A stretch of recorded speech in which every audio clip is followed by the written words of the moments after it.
Good afternoon, and thank you for joining us for the Campus Bubble webinar series. Today's topic, Boost Your Spring Yield Marketing Efforts, Best Practices to Engage and Enroll Admitted Students. My name is Nika Shaletska, Senior Campus Consultant here at Campus Bubble, and I'll be your host today. A few housekeeping items before we get started. Tomorrow afternoon, I'll send out an email with a link to the webinar slides and recording for your reference, so keep an eye on your inbox for that. During the webinar, if you have any technical issues, please let us know using your GoToWebinar control panel. You should see a small chat box at the bottom where you can send us a message, and we'll do our best to troubleshoot any issues. You can also use this chat box to submit questions throughout the webinar. We'll have time for some Q&A at the end of the session, and we'll get to as many of those questions as we can. There's a lot more content than could be covered in this short session. So if you haven't already, please subscribe to our blog, and we'll be posting a lot about yield marketing and converting students in the coming months. And if you'd like to subscribe the easy way, you can just submit your email into the chat box and we'll take care of the rest. Finally, we'll have some polls throughout the webinar, so if you'd like to take part, you can do so through your GoToWebinar control panel as well. And with that, we'll jump right into our first poll. Who is primarily responsible for admissions marketing at your college or university?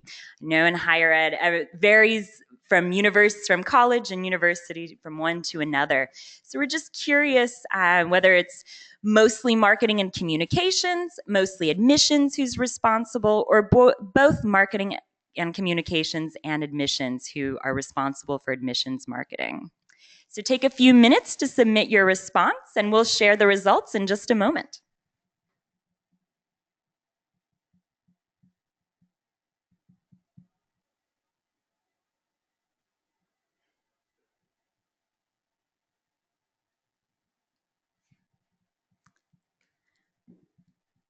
All right, and you should see the results. It looks like only 8% of you said mostly marketing and communications, about a third said mostly admissions, and the overwhelming majority said both marketing, communications, and admissions are responsible. So when it comes to yield marketing, it's very critical, regardless of whether you're fully involved in marketing or more of an admissions counselor who's also responsible for some of the marketing efforts. The first step to ensuring your messaging is on point and that it resonates with your admitted students is to get into their mindset. And I know from experience that when you're creating a lot of content, especially when you're creating it for different audiences, it can sometimes be hard to stay in the right mindset. So we need to consciously remind ourselves of that. When you're getting into the admitted student mindset, it's important to keep in mind that, especially for first-time undergraduates coming straight from high school, deciding where to attend college is at least in part a very emotional decision. Now, I realize that other factors are also at play, not the least of which is paying for college. Maybe parents are a big influence.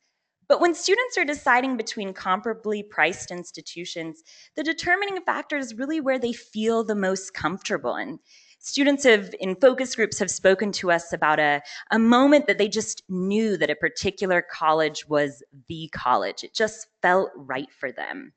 So it's key in your marketing to build an emotional connection between admitted students and your college or university. And you'll notice that's a theme that continues throughout this webinar. Now, many of you know that the emotional connection often happens when students visit campus. That's how I decided which college to attend. That's probably how many students decide where to attend. But today's students are accustomed to building relationships with people, with brands, and with institutions online. And so they can also begin to develop that emotional connection with your college through your marketing, especially through your digital marketing. But to do that, it's critical that you speak their language in order to make your messaging effective and convert as many students as possible. You'll want to be brief and informal and avoid too much jargon and those kind of stuffy terms.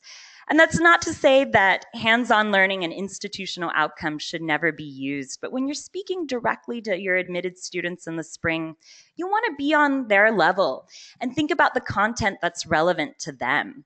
I heard from a student in a focus group this past fall. He said, all of the colleges I was accepted to, I knew I'd get great academics. I knew I'd be able to study abroad. I knew I'd be able to have hands on learning. But what I really wanted to know about was, what is the social life like? What are the dorms and residence halls like? And he felt that the colleges he was accepted to didn't do a very good job of conveying that information to him. But today's students are very savvy consumers. They know how to get information, so they're always on the lookout for it.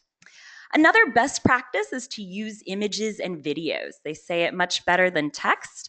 They help build that emotional connection far better. So as much as possible, incorporate those. And today's students, of course, vastly prefer visual content, gets a lot more engagement than just text. And you're seeing that with the growth of visual first social networks, Snapchat, Instagram, things like that. Step 2, incorporate user-generated content. User-generated content is becoming increasingly popular. And if you're unfamiliar with that, you can think of it as any type of content created by members of your campus community. That may be professors, staff, current students, alumni, or even admitted students. User-generated content can take the form of blog posts, photos, videos, or any type of social post. And user-generated content is most commonly delivered through social channels. I'm really excited about the growth of user-generated content. It has a lot of benefits, not just for colleges, but for students as well. For you, it's actually content you don't have to create. In many cases, it's already out there. It enhances your own social content, and in some cases, it can even be repurposed and used in other media. For students, it helps them get a feel for what campus life is really like. Again, find that information that they're really looking for, that inside peek into the student's day-to-day life. And it can also help them develop an emotional connection with your college and with your brand. Of course, a really fun thing to do is to get your admitted students involved and get them in on the action. It's a great way to get a lot of social content without a whole lot of work. Lots of colleges are starting to send out mailers and asking students to post. So you can see this one from IUPUI. They've got their welcome, you're a Jaguar, congratulations. And zooming in, you can see a lot of best practices here. They provide very explicit instructions for students, where they should post it, which hashtags to use. They give them access to all their social platforms and usernames right there, so they don't have to go around and search for them. And I love number 3, celebrate. College is an exciting time. It's one of the most exciting parts of young people's lives. So it's important to get in on the action and celebrate with them. Even if it's too late to adjust your print materials, you can do what our partners at Butler University did, which is to have these digital downloads on their website. Again, they have their hashtag right there front and center so no one can get it wrong. And what I really love is that they have the images already perfectly sized and proportioned for the various different platforms. As you probably know, an image on Instagram won't look good on Twitter and vice versa. So students and even their parents can come to the website and share in the excitement. And there's a lot of great content if you search for either of these hashtags. So we've been talking a little bit about user-generated content, and of course, it's most common on social media. And they work in tandem to build community and facilitate engagement between admitted students and current students, helping students build that emotional connection with your college, and ultimately converting admins to matriculants. So to use user-generated content in social media, there are a few best practices. The first of which is hashtags. These are mission critical. Hashtags are so powerful. They aid in discovery. If you search for any hashtag, you immediately come across tons of related content.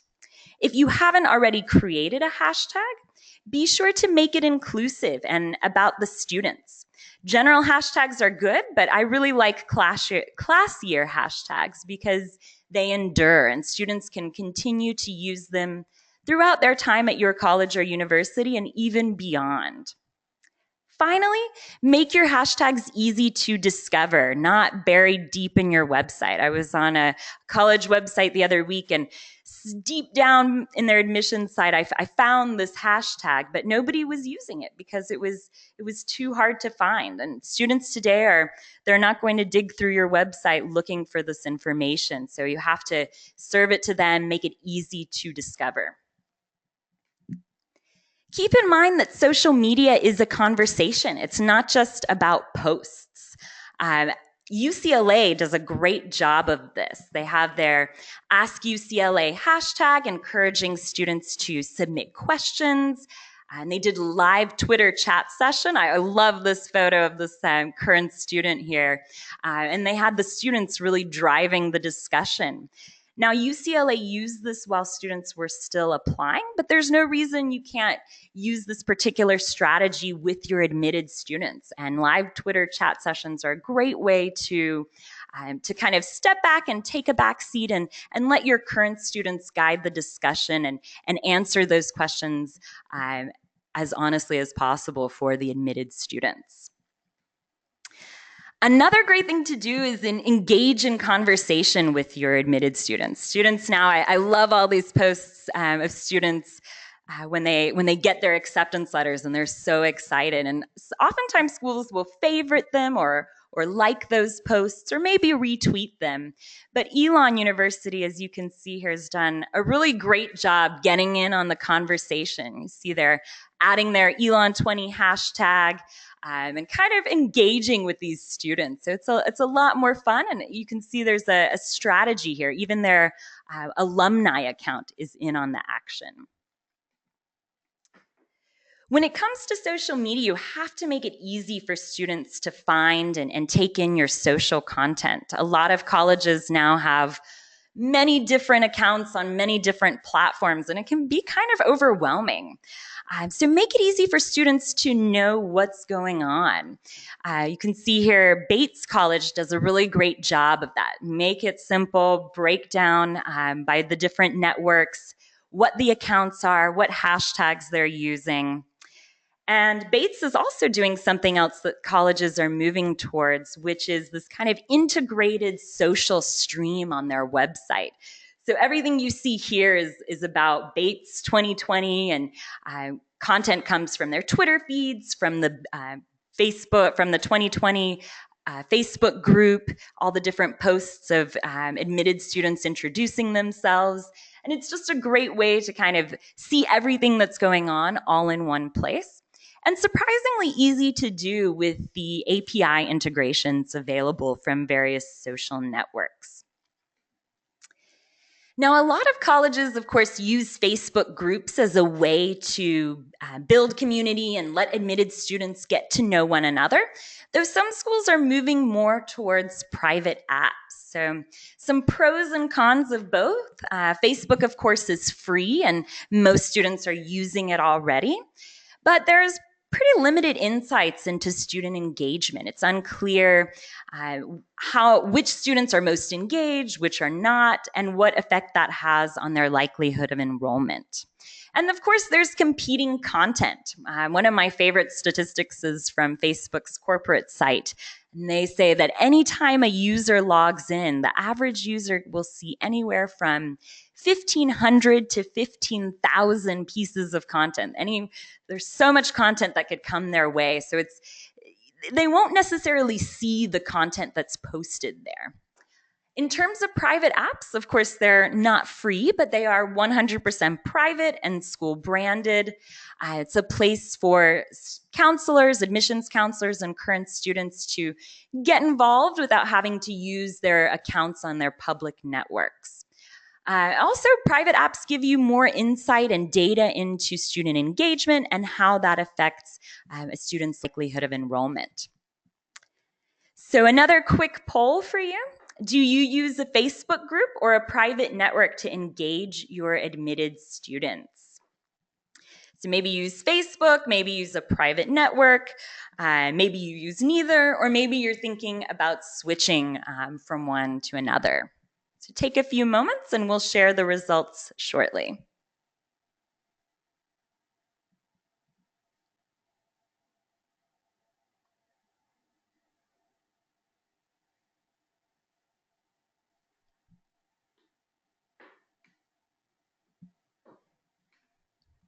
All right, so the overwhelming majority use Facebook groups. About 7% use a private network. A very small number are considering switching to a private network, and nearly 20% use neither. And I know some colleges we've spoken with, various colleges have different levels of involvement. Some schools have told us, we don't pay any attention to the Facebook group. And whereas other colleges have said, we're on the lookout for rogue Facebook groups to manage misinformation, make sure students are getting the right information and not spreading incorrect information. So interesting data there. Regardless of whether you use Facebook or a private network, student ambassadors are always critical to the success. That's whom admitted students want to talk to more than anyone else. Again, I think about 64% of students said that a conversation with a current student or a recent alumna or alumnus contributed to their decision to enroll at the college where they did enroll. So student ambassadors, always critical.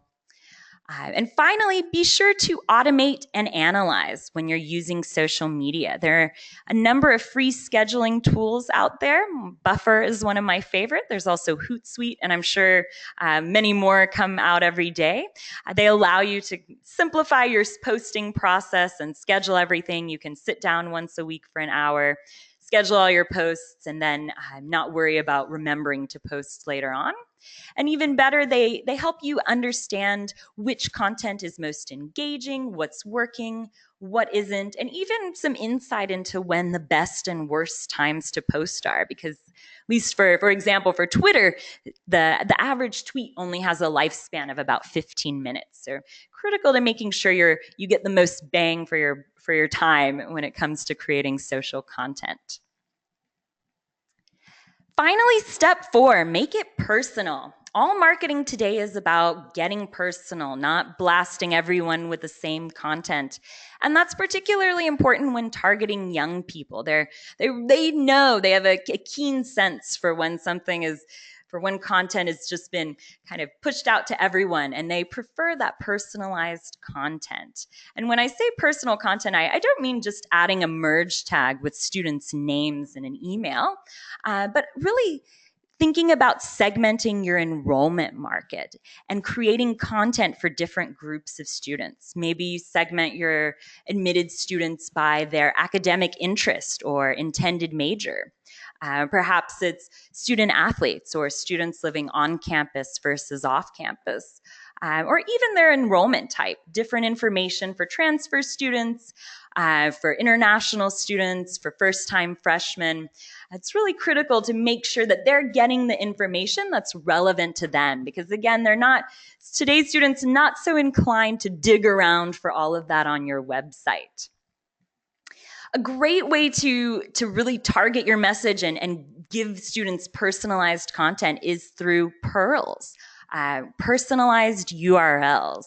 And before I explain a little bit more about pearls, our last poll, just curious, how familiar are you with Pearl marketing?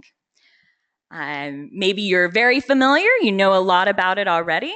A little bit familiar, maybe you've heard of it, or perhaps the only pearls you've ever heard of are the ones found in oysters. So take a moment and we'll share the results shortly.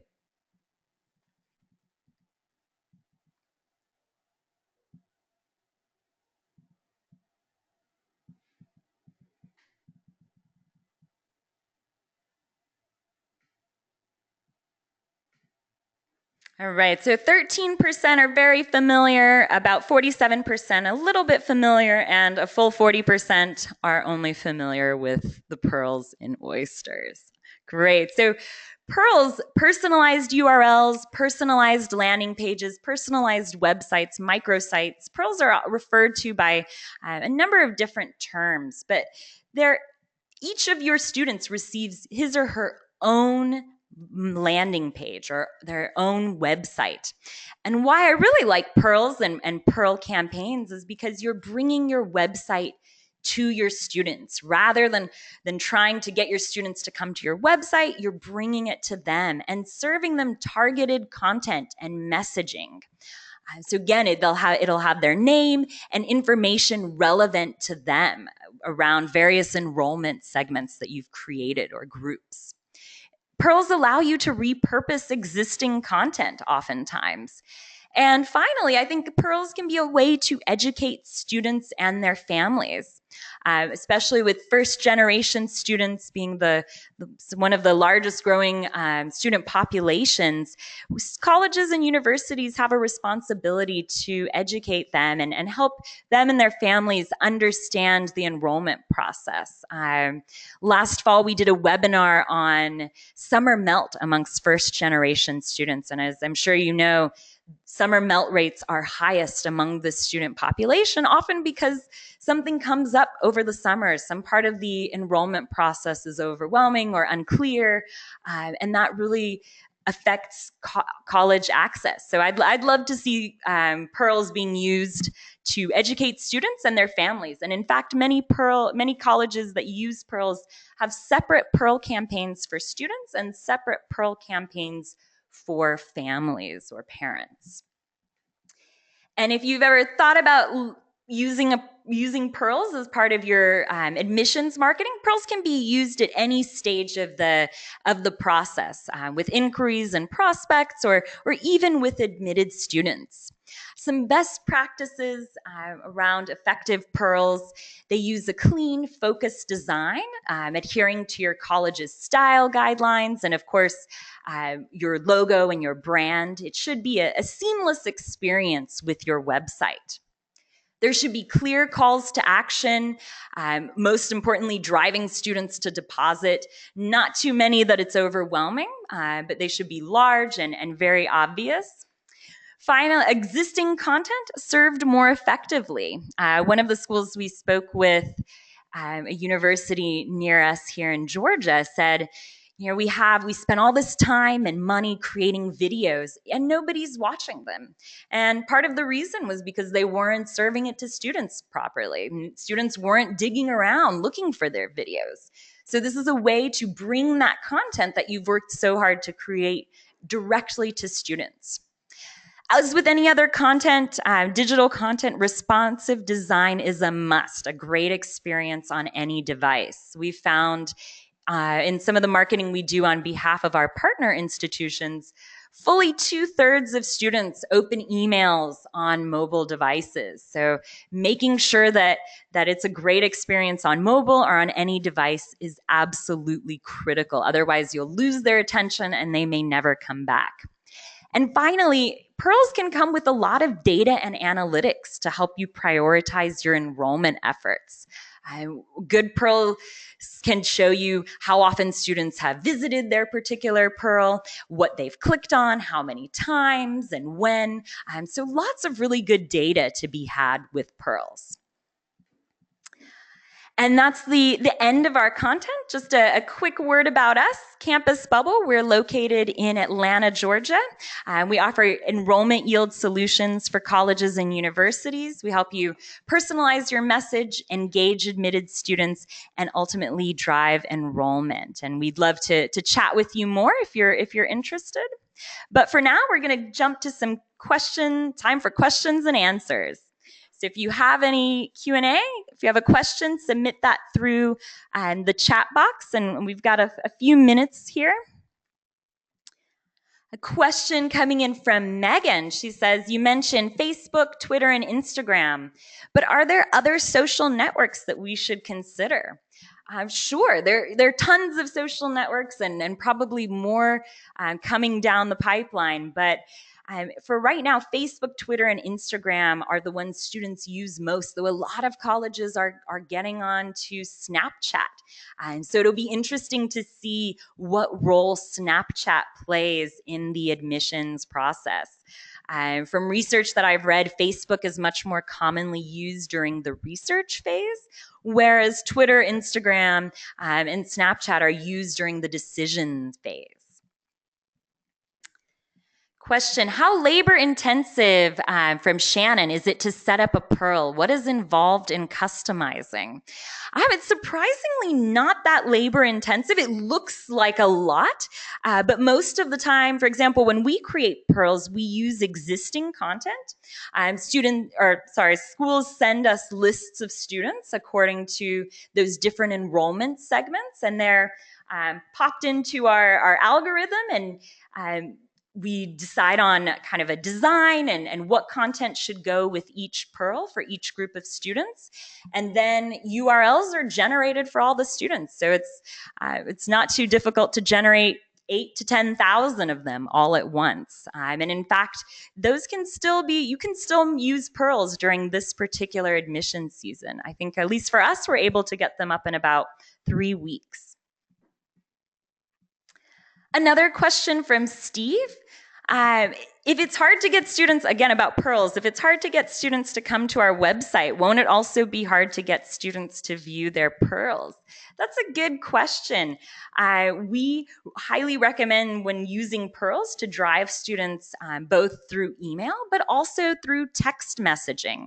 And text messaging is becoming playing a bigger and bigger role in yield marketing. 98% of all text messages are opened, and 90% are opened within about 3 minutes. So Pearls are very effective, and texting is very effective, and text messages are surprisingly cheap or inexpensive. They cost just a few cents per student per text.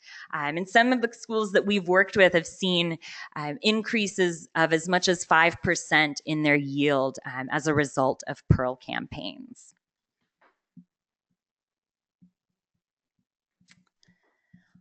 All right. And with that, thanks so much for joining us. Again, keep an eye out in your inbox tomorrow afternoon. I'll be sending you, again, a link to the recording and the slides for your reference. And we really appreciate you joining us today, and I hope you have a great rest of the afternoon. Thank you so much.